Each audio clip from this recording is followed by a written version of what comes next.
Welcome to Blizzard Fire. We hope this video helps fire up your solution. You begin by preparing the environment and initiating discovery. First, ensure you have admin access to the machine and the network interface active.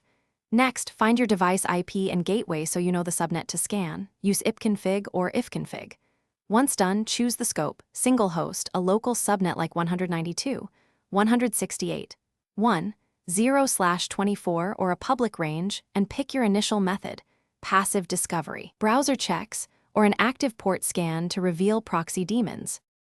Now perform active discovery using targeted tools and tests.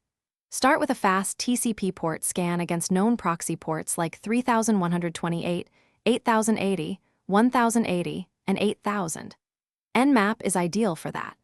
Once ports show open, probe endpoints with curl or wget to fetch HTTP headers and test connect behavior to determine if it's an HTTP, HTTPS, or SOCKS proxy. Then run Nmap NSE scripts or dedicated proxy scanners to fingerprint software and versions so you understand capability. Finish by validating access and handling issues.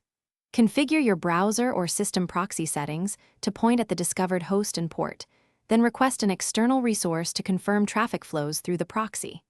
Capture packets with TCP dump or Wireshark to verify request and response headers and timing. If it fails, make sure firewalls or ACLs aren't blocking the port, confirm authentication requirements, and review proxy logs for errors. One key troubleshooting tip: test from the proxy, host itself.